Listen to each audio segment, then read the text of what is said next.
Major new changes this week. I've added base building, resource extraction and resource collection, changes to enemies, changed up the UI and more. However, alongside these improvements also came some very big setbacks, such as the tree incident. Let's start with something simple, enemy changes. Previously, most enemies were kind of just a green drone, scaled up and slightly modified, but now I gave most of them their own gimmicks or abilities. Armored drone now has a shield.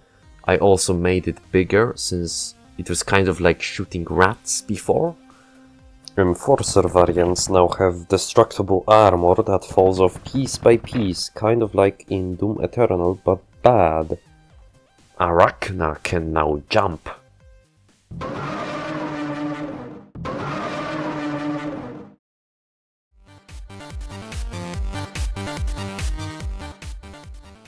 The UI changes are mostly just me spamming gradients anywhere I could fit, making it look like UI of an old sound design program, but I do think it looks better. It's not as basic anymore and it's fairly consistent.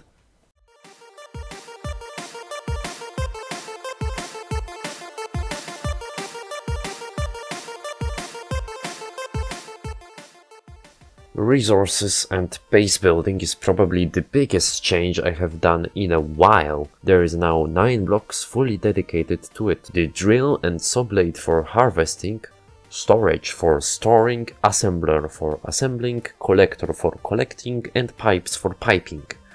Unlike items that get stored in your imaginary inventory, presumably inside of your cockpit, resources need physical storage on your vehicle, which means that they can get shot off, lost or spilled.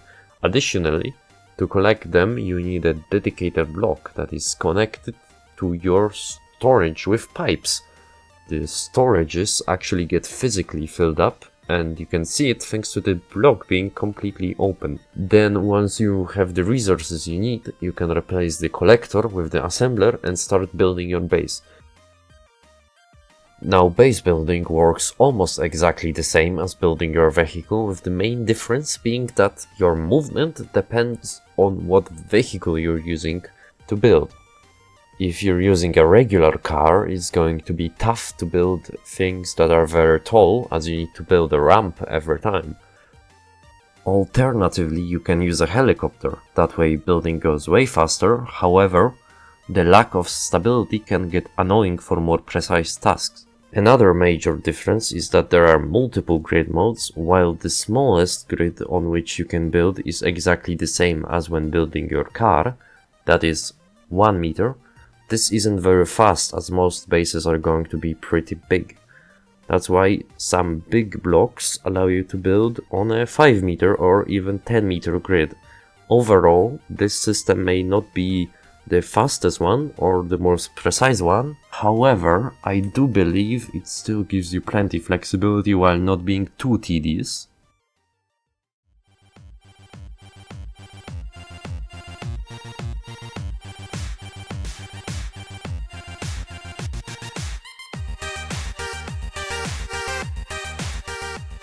As you build, you might notice a very cool thing.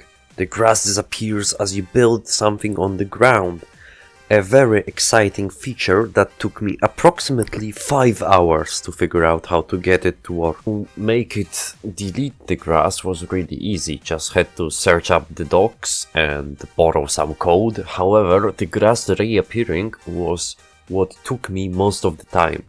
In the end, the issue was that I was taking grass detail pixels to bring the grass back from the coordinate 0, 0 instead of the actual position of the bloody object. Now, the problem with that is that my test scene doesn't show that, because the terrain is completely covered in grass. It got to a point where I started questioning whether some built-in methods I used even work. They do.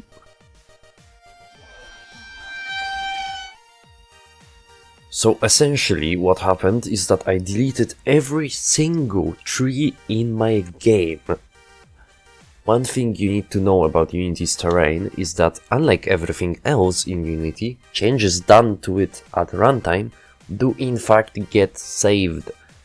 Now, I knew this before this incident occurred, so you can imagine that I was quite disappointed in myself after writing this genius line of code that would delete every single tree after spawning them. The spawn trees were gone after the game ended, and the terrain trees, well, they were also gone. But this was a great opportunity to add some more details to the map.